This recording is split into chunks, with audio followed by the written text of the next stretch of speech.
kelasku yang matematika itu satu minggu ada sekitar 2 PR matematika. Itu satu PR itu bisa sampai 15 soal. Soalnya tuh itulah.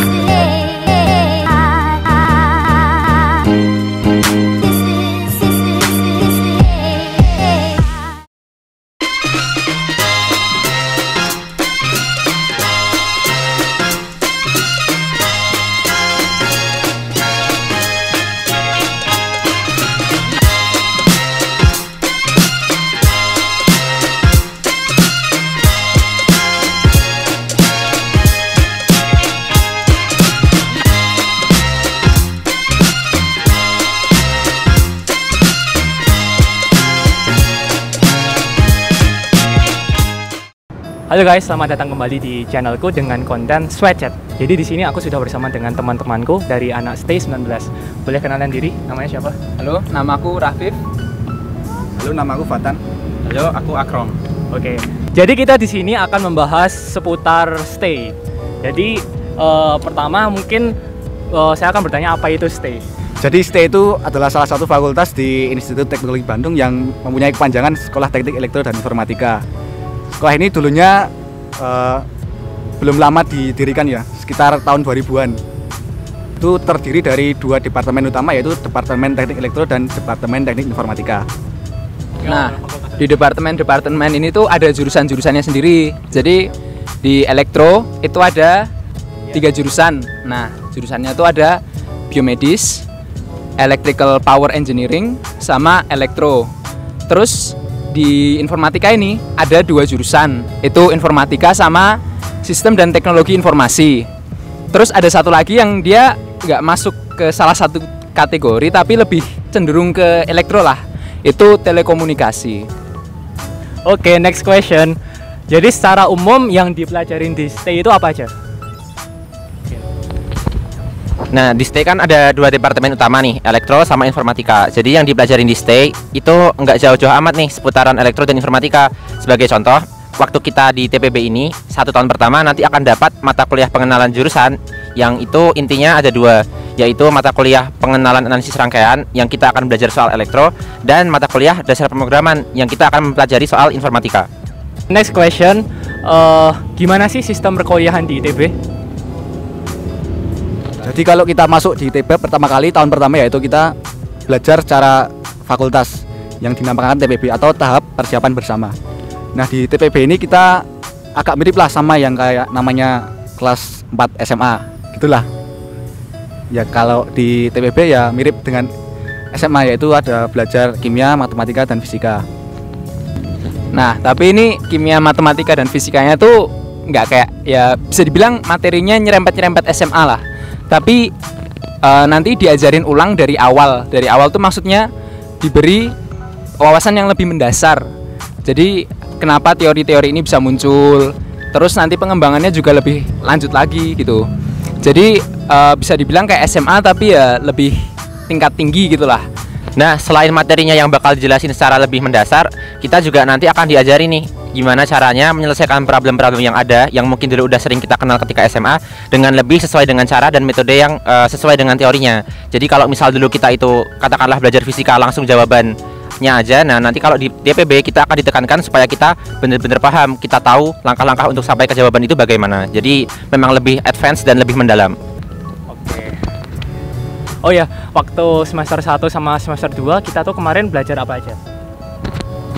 Nah, kalau di STAY selama semester 1 kita akan belajar matematika dan fisika. Kemudian nanti juga akan ada 4 mata kuliah umum, yaitu bahasa Inggris, olahraga, tata tulis karya ilmiah, dan pengenalan komputasi. Nah, ketika kita tadi dibilang TPB itu SMA kelas 4 gitu ya. Nah, nanti kita akan secara lebih mendalam mempelajari lagi konsep-konsep mekanika yang ada di fisika. Terus nanti kita juga akan belajar soal fluida dan sebangsanya. Intinya kita akan memperdalam lagi konsep-konsep fisika yang udah kita pelajari di SMA. Begitu juga dengan matematika. Nah, untuk mata kuliah pengenalan komputasi mungkin sebelumnya belum ada yang dengar ya. Ini mata kuliah yang sebenarnya untuk semua fakultas di ITB itu didapatin gitu. Karena mata kuliah pengenalan komputasi ini akan mengenalkan kita apa-apa yang berkaitan dengan informatika, tentang komputer. Kalau di STAY nanti kita akan belajar pemrograman dengan bahasa Python kayak gitu. Mau nambahin nggak, Kram? Olahraganya seru ya. Ngomongin olahraga. Oke, jadi selain matkul-matkul tadi itu ya, itu uniknya di ITB itu ada mata kuliah olahraga. Jadi buat kalian yang apa ya, yang pingin sehat, bagus banget tuh masuk ITB. Jadi olahraganya tuh gimana ya? Ya bisa dibilang melelahkan tapi asik juga gitu. Soalnya kita juga banyak waktu mainnya gitu. Tapi di ITB itu lebih ditekankan ke personal fitness gitulah. Jadi kayak kita ngelakuin lari, terus push up, sit up, ya gitu-gitulah. Dan bebannya juga menyesuaikan gitu. Jadi nggak jangan bayangin langsung kayak militer gitu ya. Ya asik lah pokoknya. Nah, karena kita stay ya Sekolah Teknik Elektronik Informatika, nanti di semester 2 kita akan dapat mata kuliah pengenal jurusan, pengantar jurusan maksudnya. Jadi nanti di stay itu ada 2 mata kuliah pengantar jurusan. Yang pertama, untuk mengenalkan jurusan yang berkaitan dengan elektronika, kita akan mendapatkan mata kuliah pengenalan analisis rangkaian. Yang nanti di sini kita akan belajar mengenai rangkaian atau hukum-hukum Ohm, terus konsep-konsep kelistrikan yang dasar yang dulu juga udah pernah kita pelajarin di SMA. Sampai nanti kita akan ngomongin tentang persamaan linear Orde 1, Orde 2 dan seterusnya. Intinya nanti kita akan belajar bagaimana kelistrikan itu secara lebih dasar sebagai prasyarat untuk bisa mempelajari mata-mata kuliah di jurusan elektro secara lebih lanjut kalau nanti kita akan mengambil jurusan teknik elektro atau yang semisalnya. Yang kedua, kita juga akan ada mata kuliah pengenal jurusan yaitu dasar pemrograman. Yang intinya di sini kita akan belajar dengan beberapa bahasa pemrograman yang ada. Kita diajarkan tentang komputasi, tentang bagaimana kita itu berpikir secara belajar tentang dekomposisi masalah, misalnya bagaimana kita memandang suatu persoalan yang besar itu kita kotak-kotakan menjadi persoalan yang kecil. Intinya di sini kita akan belajar gimana caranya belajar soal ya pemrograman lah intinya. Kalau di semester kemarin kami yang angkatan 19 akan dikenalkan dengan 2 bahasa pemrograman. Yang pertama bahasa pemrograman yang pendekatannya berbasis fungsi atau ya pendekatan fungsional kayak gitu. Bahasanya namanya Haskell. Nah, itu nanti bahasa pemrograman yang pendekatannya secara fungsional, dan kita juga belajar tentang bahasa yang prosedural, yaitu kita menggunakan Python kalau kemarin. Dan di akhir mata kuliah Daspro ini akan ada tugas besar yang intinya nanti setiap kelas itu dibagi menjadi 4 sampai 5 orang satu kelompok dan akan diberikan suatu persoalan yang harus diselesaikan dengan program. Next question, enak dan nggak enaknya kuliah di STAY ITB itu apa sih? Oke, enak dan enggak enaknya apa ya? Kalau enaknya sih yang jelas STAY kan bisa dibilang ini ya isinya orang-orang pinter gitu ya. Jadi kalau kamu masuk STAY itu kamu jadi terbiasa gitu sama orang-orang yang gimana ya, yang emang intelligent gitulah. Jadi ya itu bisa sangat mendorong dirimu sendiri sebagai pribadi. Terus di STAY itu juga enaknya prospek kerjanya sih. Nah, prospek kerjanya di STAY itu juga enak soalnya jurusan-jurusannya itu sebenarnya sangat dibutuhkan di revolusi industri 4.0. Nah, jadi kalau mau masuk STAY enak banget tuh prospek kerjanya, lagi banyak dicari-cariin. Dan kalau kuliah secara umum sih ya pasti banyak nggak enaknya ya. Kayak misal harus berangkat pagi lah, atau harus ngekos, harus jauh dari orang tua dan lain-lain, harus rajin-rajin belajar gitu-gitu. Ya itu pasti ada. Kalau aku lebih nggak enaknya, kalau nggak enaknya sih karena temen-temennya pinter banget, jadi kita bisa jadi minder gitu. Terus materi-materinya itu nggak seperti yang dibayangkan oleh anak-anak SMA gitu, lebih jauh banget ke depan gitu. Nah itu tugasnya itu ngeri.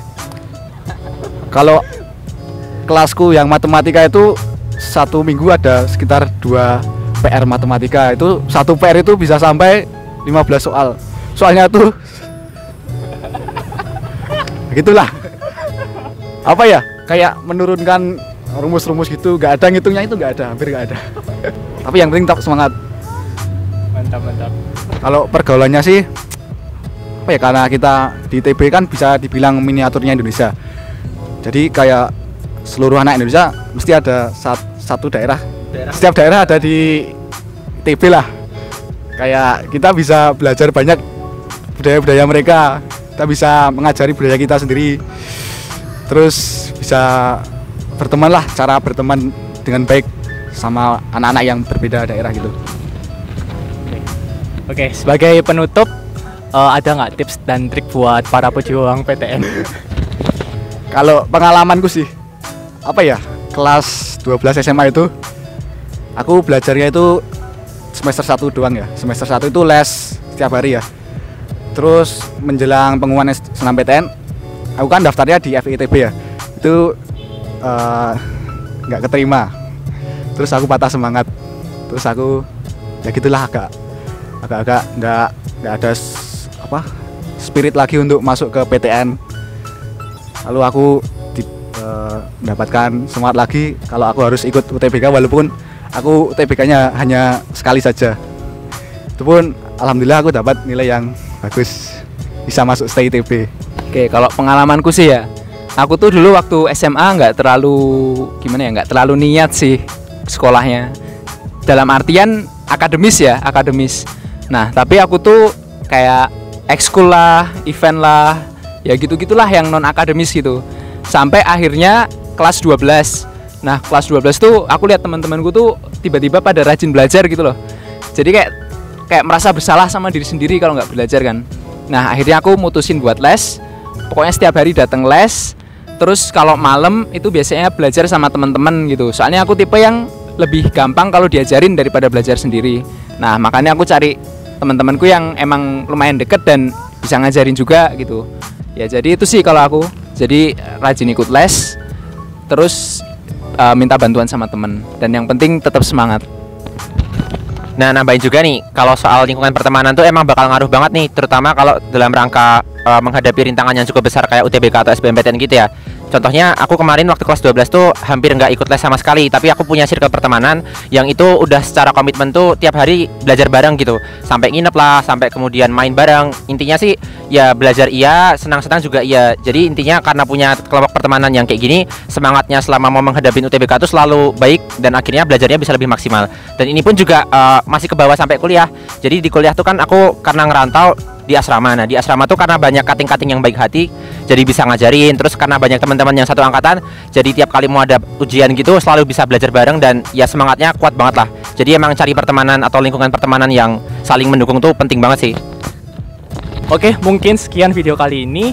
Untuk kalian para pejuang PTN, jangan lupa untuk terus belajar dan tetap semangat. Kami tunggu di Stay ITB.